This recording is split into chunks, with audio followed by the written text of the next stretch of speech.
Welcome back to Wall Again, where passion meets music, and today we are continuing the countdown of the top 100 classic rock albums of all time. We're on to number 70 today, and it's this one here, Rage Against the Machine debut album from 1992. Now, the reason I haven't shown the front cover of this album just there, and the reason I haven't shown it on the thumbnail, is because I actually did show this album before, and I got blocked. And I had to redo the video. So I don't want to get caught with that again. And that's the reason why. You'll know the reason if you know this album well. The front cover shows a monk and he's after setting himself on fire in protest in the 1960s. And yeah, if I put that up, it's going to get blocked. The video's going to get blocked. So let's run into the album, I suppose, some of the details and background.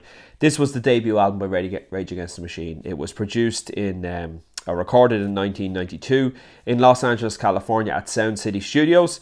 It was released under the Epic or Sony label, and it was produced by Garth Richardson, otherwise known as G.G. Garth.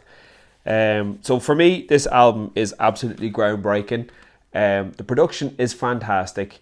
It does sound raw and it does sound live, but it sounds so sonically brilliant. It's mind-blowing, absolutely mind-blowing.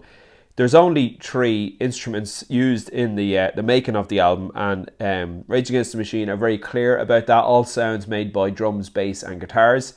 So on the guitars we have, of course, the amazing Tom Morello. On bass it's Timmy C, and on drums it's Brad Wilk, and they were an absolute powerhouse, whether it be with Rage Against the Machine or later on with Audioslave. Those 3 guys could certainly rock and knit in together as a great rock band. Then on vocals we have Zack de la Rocha. Now Zack's vocal style is in the kind of in a rapping kind of hip hop style, and that over this really heavy rock music kind of started the whole rap metal, and then what merged into new metal scene, the Korn and bands like Linkin Park, Limp Bizkit later on would take it a further step. But this album I think was the start of that whole rap metal scene. The music itself is absolutely fantastic on this album. There's no skips.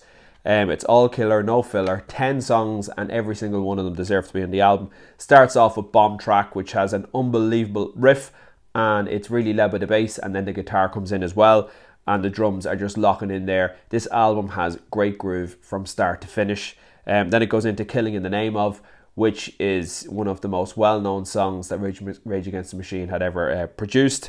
And then we got Take the Power Back, Settle for Nothing, and then one of my favourites, Bullet in the Head. Absolutely fantastic. It's kind of an halftime feel, and then when it gets onto the last part of the song, it goes into to double time. Number 6 then is Know Your Enemy, again one of my favourite Rage Against the Machine songs. And then we've got Wake Up, which again is another one of Rage's best songs. Fistful of Steel, Township Rebellion, and Freedom. So as I say, there's no skips on this album in my opinion, and I think it's well deserving on this list of the top 100 classic rock albums of all time. I think 70 is actually a bit low for this album. When I looked at the list and some of the songs and some of the albums, should I say, that came in ahead of this album, I was very surprised, because this album sounds absolutely brilliant and in my opinion deserves to be higher up this list, but it definitely does deserve to be in the list, no doubt.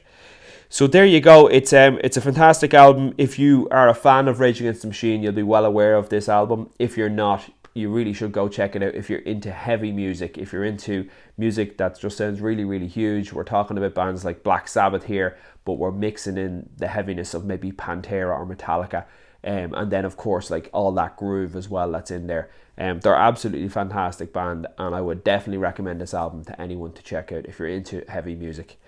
So there you go, that's number 70 on the list. The next one we'll be doing will be number, just looking at my notes here, number 68. It'll be Thin Lizzy's Jailbreak. So stay tuned for that one. If you like the video, hit the like button. If you have any comments on this album or on Rage Against the Machine or the series in general, please leave them in the comments below. And if you could also subscribe, and I would greatly appreciate it. I will talk to you on the next one. Bye for now.